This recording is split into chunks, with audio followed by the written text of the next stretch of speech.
Добар ден, Америка! Среќен ден, Катар! Убав ден, Мексико и Канада! Ова се двата мондијала, едниот што току завршен Катар 2022 и вториот кој доаѓа за неполни 4 години, 3,5 години лето од 2026 година, кој прв пат ќе се одржува со 48 репрезентации во финалниот дел и кој за прв пат во историјата на мондијалите, почнувајќи од 1930 година, ќе го организираат три држави, значи Соединетите Американски држави, Мексико и Канада. Вообичаено, традицијата на спортскиот магазин Скок, мојата лична традиција и моето на некој начин фудбалско суеверие за доброто на мондијалите, вели дека првиот, вториот ден по завршување на едниот мондијал почнуваат подготовките за наредниот мондијал. Во тој контекст ги споменувам сите овие имиња на државите, на мондијалите, на организаторите, на Катар што заврши и на што доаѓа, а така беше и ден-два после завршувањето на мондијалот во Русија, кога де факто почнаа подготовките за мондијалот во Катар. Рековме, светското фудбалско првенство Катар 2022 година е за нас. Бевме сведоци по 9 пат на мондијалските надпревари, бевме во Доха, бевме во другите околни градови и за прв пат бевме сведоци на светското фудбалско првенство на мондијалот, кој се одржа среде зима, кој ги прекина целокупните национални фудбалски првенства широм Европа и кој на некој начин ја прекрши таа вековна традиција на мондијалите. Со полната скепса на целокупниот фудбалски свет, на сите оние кои гледа малци поинаку кон уривањето на оваа традиција мондијалите да се играат преку летото, де факто ова што Катар го понуди и она што во нашиот 10-дневен престој можевме да го видиме, да се увериме, генералната оценка е дека светското фудбалско првенство во Катар успеа. Има многу коментари, многу видувања, многу различни анализи кои велат дека ова е најуспешно светско првенство. Тоа го каже и првиот човек на FIFA, Џани Инфантино. Меѓутоа, нели, старата мудрост вели за да споредуваш две нешта или од трите нешта да избереш кое е најдобро и да го браниш тоа со аргументи, мора да си сведок на тоа, да учествуваш во тоа на било каков начин, да си дел од тој настан, па на некој начин да ги споредиш работите, да го оцениш, да го кажеш своето мислење, да го браниш со аргументи, да ги кажеш добрите страни, да укажеш на негативните страни и така натаму и така натаму. Во оваа конотација од сите 9 светски првенства на кои сум присуствувал, не си земам за право да кажам дека Катар беше убедливо најдобро организирано светско првенство досега, бидејќи има уште најмалку 2-3 мондијали кои се тука во мртва трка и во конкуренција и кои, ајде според моје субјективно видување, барем за нијанса биле подобри. Да речеме светското фудбалско првенство во Германија 2006 или мондијалот во Русија 2018 и така натаму. Но, она што е поважно, она што е суштински, она што јас го видов, го доживав, го почувствував на мојата фудбалска кожа, која ми остана во мојата фудбалска меморија и кој ќе го носам со себе до наредниот 10-ти за мене мондијал во Соединетите Американски држави, Мексико и Канада, вели дека Катар, како една мала држава, како една мала земја со мал број на жители, успеа овој мондијал да го направи и да им остане во сеќавање на јадници, да не речам милиони гледачи и продадени билети на тие гледачи кои дојдеа во Катар и кои уживаа во овие фудбалски надпревари. За мондијалот во Катар, за бројките и за анализата, во продолжение низ неколку кратки црти и секако навраќање на моето лично искуство од присуството за време на мондијалот во Катар. Што се однесува до бројките, до мондијалските бројки, кои не се само поврзани со мондијалот во Катар, него и вака навркајќи се наназад, бидејќи еве со оваа топка се играше во Катар, меѓутоа зад мојот грб и во мојот приватен музеј ги има вакви 8-9 топки од сите официјални мондијали, имаат своја историја и своје значење кое можеби и милиони луѓе го разбираат, го чувствуваат и го сакаат тоа. Бројките велат дека со освојувањето на титулата светски првак, разликата помеѓу репрезентацијата од Европа кои станале светски прваци и репрезентацијата од Јужна Америка се намали и сега тој скоро изнесува 12 спрема 10 во полза на европјаните. И интересно е, тоа е суштината, тоа е убавината на мундијалите, затоа аргентинците толку се радуваат на оваа титула која ја чекаат години поред од времето на Марио Кемпес, на Диего Армандо Марадона, на сите оние гаучоси кои живеат и да на некој начин го подаруваат својот живот на фудбалската игра и на својата аргентинска репрезентација. Значи 12 спрема 10 е скорот, при што од Јужна Америка 3 репрезентации го освоиле насловот светски првак. Бразил 5 пати бил светски првак, на Аргентина ова е трета титула и Уругвај 2 пати се радувал, додуша многу поодамна на титулата светски првак. Од другата страна на фудбалската терзија, на FIFA вагата, која секако ги вага, ги пресметува овие успеси и тежи, стојат 5 фудбалски репрезентации од Европа, значи Германија и Италија со по 4 титули, тука е Франција со 2 титули, и Шпанија и Англија со по 1 титула. Ако се тоа го собереме на едно место, можеме да видиме дека за отприлика 92 години, колку што се игра мундијалот, само 8 фудбалски репрезентации, само 8 држави, само 8 гранде фудбалски нации успеале да се радуваат на титулата светски првак.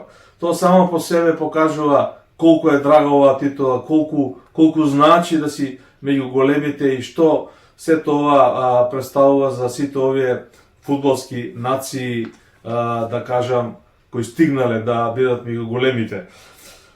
Од тој аспект, во оваа анализа, во овој наш првичен дел, мислам дека е интересно да се спомне и топ 10 на репрезентациите кои учествувале на самите светски првенства, за да малку поблиску го разбереме овој успех на Аргентина, овој успех на Франција, секако големиот успех на Хрватска и на Мароко, 4 репрезентации кои се меѓу најголемите на овој мундијал.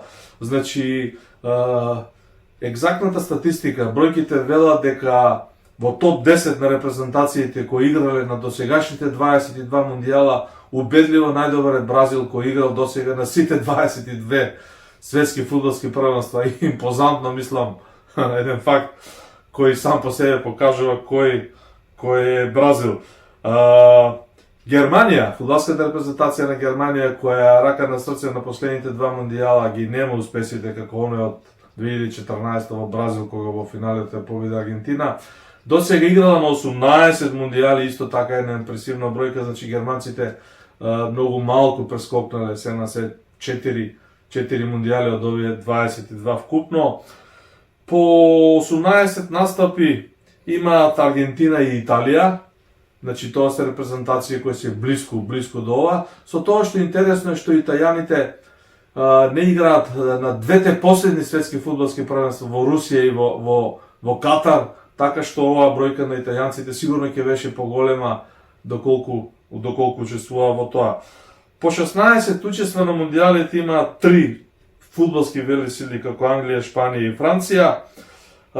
Белгија и Уругвај играле по 14 пати на мундијалите од вкупно 22 досега одиграни, и топ 10, последното место во првите 10 учества е резервирано за Холандија, која има 10 учества од вкупно одиграните 22 мундијали досега. Зборувајќи за екзактните факти и секако она што најмногу ги интересира сите љубители, сите аналитичари, сите оние педантни статистичари кои ги водат мундијалските бројки, се постигнатите голови. На овој мундијал во Катар беа постигнати 172 гола, што во просек доаѓа по 2,68 по надпревар, кој е гледано вака или така и не е толку лош просек и оди во некои рамки кои што ги задоволуваат вкусовите на аналитичарите. Еден гол помалку, 171 гол, беше постигнат на последното светско првенство не на предпоследното светско првенство се извинувам, во Бразил 2014 година, а исти број на голови со овој број на репрезентација учесници беа постигнати во Франција далечната 1998 година. 169 голови или 3 голови помалку од овие постигнатите во Катар беа постигнати на предпоследното светско првенство во Русија. Зборувајќи за ова, интересно е да кажеме дека досега убедливо најефикасно светско фудбалско првенство е одржаното 1954 година во Швајцарија, кога на 26 надпревари беа постигнати многу голови, а просекот изнесува некаде 5,38 по надпревар, што убедливо е најефикасен мондијал во вкупната историја и кој тешко некогаш ќе се урне, да кажам. Значи, на само 26 надпревар 1954 година просекот бил 5,38 голови по надпревар. Тоа е околу головите, она што се однесува за наградите поврзано со головите, секако Ембапе најдобар стрелец и ја освои златната копачка со 8 постигнати голови. Меси е на второ место со 7 постигнати голови, додека французинот Джеру ја освои така наречената бронзена копачка со само 4 постигнати голови. Наградите за најмлад фудбалер и најдобар голман отидува во редовите на Аргентина, каде што младиот Хернандес беше прогласен за најдобар млад фудбалер. Исто така и голманот на аргентинската репрезентација го доби славното признание. Меѓутоа, ради некои коментари неговата прослава со тој трофеј, кога можеме да отолкуваме и вака и така, малку недолично и малку повеќе, ете, нека му е честито и со среќа, меѓутоа ќе остане во аналите дека малку начуден и така непристоен начин го прослави признанието кое му го доделија организаторите, односно ФИФА. Од тој аспект, во Катар беа продадени околу 3.600.000 влезници. Гледаноста е трета поред во историјата на мондијалите во однос на бројот на одиграните надпревари и стадионите. И овој рекорд по гледаност се уште останува во раците на американците од далечната 1994 година, сметајќи го вкупниот број на гледачи и просечната посетеност по надпревар. Уште еден предизвик за популарните јенки кои можат да придонесат и да се потрудат овој рекорд во наредниот мондијал за 3,5 години да го соборат. Официјалната топка рихла оди во историја. Логото на Катар останува забележано исто во мондијалската антологија, со сите овие показатели, со сите фудбалери, со сите личности кои на некој начин го одбележа овој мондијал. Аргентина е светски првак, Франција е втора пласирана на мондијалот, Хрватска е трета, а Мароко секако најпријатното изненадување на мондијалот со своите војни на фудбалската трева, со својата борбеност, со оставањето срце на терен и со сето оно што го пружија и го дадоа последниот атом, заслужено остануваат како прва репрезентација од Африка која се пласирала меѓу 4 најдобри во антологијата на мондијалите. Сега помалку из она што го видов, што го почувствував на лице место, малку поизворно за гледачите и да остане нели запишано во мојата лична мондијалска антологија. Значи, подготвувајќи се за мондијалот во Катар, подготовките овој пат одеа малку обратно пропорционално, не за време на зимото, туку во текот на летото. Сите оние потребни документи околу акредитацијата, пропратните писма до ФИФА, одобрување прелиминарно и така натаму. Сето тоа траеше 2-3 месеци, можеби некаде почнувајќи од јуни. Сите тие контакти и со канцеларијата на Фудбалската федерација на Македонија, преку која протоколарно одат сите овие работи. Тоа е еден принцип кој се практикува 30, 40, 50 години назад е исти принцип за сите 208 членки на FIFA фудбалски федерации. Еви во оваа прилика една мала другарска благодарност за двајцата потпароли на фудбалската федерација Златко и Фатон, кои ми излегува во пресред и ги испочитуваа сите овие барања и процедури кои ги наметнуваше FIFA. Следуваше забрзана подготовка околу добивањето на сите оние потребни и многу поважни, за разлика од ова до сега што зборев, работи за влез во Катар, кои некако одеа како на филмска лента. Значи, пред се овде зборувам за престојот и влезот во Катар, за сместувањето, иако новинарската акредитација на име на спортскиот магазин Скок беше одобрена од FIFA и потврдното писмо approval FIFA letter стигна на мојата службена имейл адреса, тоа сепак беше само еден голем предуслов, една убава, фантастично убава, шармантна, одскосна штица за понатамошните чекори да се стигне во Катар, да се влезе во Катар, да се биде во Доха и да се биде на самите стадиони и на самото ова лице место.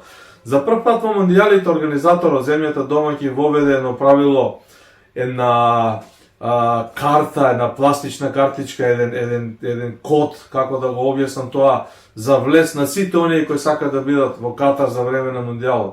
Значи, не станува збор специјално за акредитираните спортски новинари или за единствениот спортски новинар од Македонија, некои строги правила. Не, тоа беше хајат карт за сите навивачи од Мароко, од Тунис, од Сенегал, од Бразил, од Аргентина, од Германија, од Шпанија, од Данска, од Холандија, од Белгија, од Хрватска и од Србија, од нашите комши. Сите оние кои сакаат да бидат дел од Катар мора да има таа хајат карт, тој пасош, условно кажано, тоа легитимирање пред самата држава Катар, пред FIFA и пред сите домаќини на овој мондијал.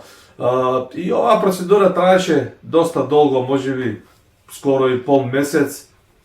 И овде беа потребни некои неопходни работи да се потврди, да речем, и сместувањето во Катар и во Доха, за разлика, да речем, од Бразил 2014, од Русија 2018, Јужна Африка 2010 последните 3 мондијали ќе ги земам, каде што присуствува и подолго време, за разлика од Катар, ради други околности и сплет на други работи или коцки од тогашните мозаици кои се наместија. Таму никој во Русија, во Јужна Африка и во Бразил не те прашуваше како ќе влезеш, кога ќе излезеш, кај ќе престојуваш, дали условно кажеме ќе спиеш во некој мал хостел или во хотел од А категорија или во приватно сместување, или можеби и една ног ќе поминеш во аеродромската сала и така натаму.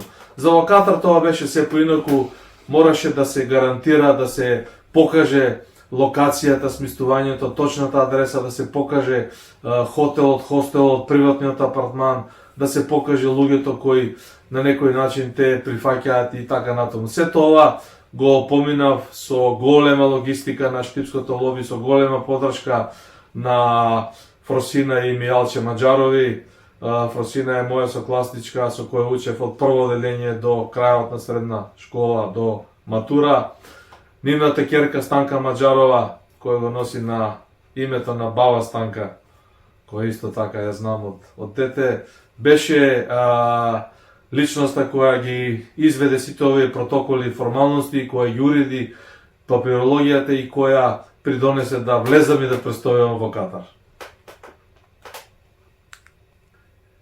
Сега, откако сета ова работа се испочитува и сето ова кој траеше некаде долги 3-4 месеци интензивна работа и подготовка, заборавајќи ги претходните 3-4-5 месеци или 3 години од Русија наваму, кога целата инфраструктура на Катар, сите податоци, сите статистики, географски, не знам, карактеристики, клима, температура, број на жители, парични единици, курсиви, како сето тоа оди и така натаму, кога сето тоа заврши, со Господ напред преку Скопје, од Скопје преку Истанбул, слета во Доха, едно пријатно патување, малку подолго, се на се околу 6 сати, вкупно летање со едно преместување. И едноставно стануваш дел од мондијалот и во овој дел сакам да посветам 3-4 работи кои ги почувствував на лице место и кои ми оставија извореден печаток и кои ги носам во себе до крајот на мојот мондијалски живот. За потребата околу набавка на интернет картичка, која нели е неопходна за нормално комуницирање на мобил телефонот, за евентуално користење на лаптопот или на таблетот, една доцна ноќ, враќајќи се од фудбалски натпревар, мислам беше Бразил и Србија, првиот мој мондијалски ден во Доха, влегов во едно условно кажано табако за скопски прилики или македонски прилики и на културен англиски јазик со младиот господин, едно младо момче, му објасни дека ми е потребна интернет картичка. Многу брзо, ефикасно, прецизно ми рече: господине, само ве молам, дајте ми го бројот, регистарскиот број на вашата хаја карта, или ако имате на телефонот, покажете ми уште подобро. Во истиот момент јас ја отворив апликацијата на хајат карт на мојот телефон. Младото момче од другата страна ја презема со еден баркод читач, кој беше поврзан со неговиот персонален компјутер, и во исто време благо ми го сврте екранот на неговиот персонален компјутер, каде што излезе мојата голема, убава, видлива слика со сите мои генерали, кои сум, што сум, од каде доаѓам, зошто сум дојден, кој е бројот на FIFA новинарската акредитација, каде престојувам, кога сум влегол во Катар, кога сум најавил дека ќе си одам од Катар, и така натаму, и така натаму. Момчето не ме праша ништо, само рече која картичка како ви треба. Јас викам, па нешто така поскромно. Викам, можеме да ви ја дадеме најдобрата картичка. Викам, дајте ми ја. Ја завршивме таа процедура и нормално јас прашувам, ме молам, колку чини ова задоволство, нели ова картичка? Не, ова не се плаќа ова интернет картичка, ова е на товар на земјата, домаќин на организаторот FIFA. Тоа е ваше за користење. И тоа е тоа, бидете ми поздравени и благодарам. Реков пријатно, излегов од табакот и стоев по светлините на ноќта на Доха и си мислев, ете се спрема, се подготвував, вам ова не го знаев. Зборувајќи за она што го доживеа во Доха и во околните мали градови, кратко да објаснам дека за 10 дена со патувањето или 9 дена во место, бев на 7 од 8 фудбалски стадиони каде што се игра на преварите. Единствено не стигнав да отидам и да го видам Education City стадионот, кој пак на некој начин беше најблиску до апартманот кај што бев сместен и каде што престојував. Од овие стадиони, од овие убави места кај што ги видов, кај што ги гледав на преварите, некако посебен печаток ми остави стадионот, познат како контейнерски стадион, кој го носеше знакот позивниот број телефонски или поштенски број на Катар 974, беше составен од 974 контейнери. Овде го гледав на преварот Бразил Швајцарија, каде што навистина атмосферата беше импресивна. Се обидов да направам неколку мини клипови, мислам дека тимот на Скок и тимот на Буре Вестник во позадина ќе успее да ги измонтира овие клипови за да ги видите. Тој стадион е специфичен и убав и навистина интересен, составен од контейнери, беше растурен непосредно пред финалето неколку денови и овие контейнери беа товарени на брод и заминаа за Уругвај. Некој прекиокеански брод ги однесоа таму, ги подарија и не знам приказката за овие стадиони натаму не можам да ја кажам. Од 8 надпревари што ги гледав, бев и на 3 пресконференции, од кои двете беа посебно интереси за мене. Тоа е пресконференцијата на Србија, односно селектор Драган Стојковиќ Пикси после надпреварот со Камерун, и втората пресконференција на селектор Златко Далик после надпреварот Хрватска-Канада. Прашањето за Пикси одеше на директен пренос на телевизиските канали на Арена. Го слушна, го видоа милион гледачи. Одговорот на Пикси исто така упатен кон мене, го слушна и го видеа милион гледачи. Тој надпревар останува како изворедна фудбалска драма, 3:3 конечен резултат, многу голови и можеби популарниот Пикси најдобро кажа, сите оние кои беа неутрални на овој надпревар уживаа во истиот. Златко Далич на неговата пресконференција беше прашан од мене неколку традиционални, конвенционални прашања, многу културно одговори и повторно преку мене, исто како пред 4 години во Русија, ја поздрави македонската фудбалска јавност, ги поздрави сите негови пријатели долгогодишни и се заблагодари условно на таа подршка од страна на македонската фудбалска јавност, на македонските новинари, а македонските новинари во Катар бев јас, мојата маленкост, еден единствен акредитиран новинар на ФИФА на Светското фудбалско првенство Катар 2022 година. За жал, не се гордеам со тоа, меѓутоа тоа се фактите, тоа е вистината. Околу другите нешта, убаво е да се кажат цените во Катар. Во пресцентарот еднобично кафе чинеше околу 6 евра. Првиот ден прегледнет, малку изморен, ненаспан, бидејќи летав ноќе. Влегувам и по навика, викам, ајде Мијалчо, ќе го купиш најефтиниот сендвич, една Кока-кола. Колку е толку е. Еден сендвич од туна чинеше некаде 9 евра. На 3-4 грчки. Гладен оди. Кока-колата беше некаде 250 денари, 4,5 евра, 5 евра во пресцентрите.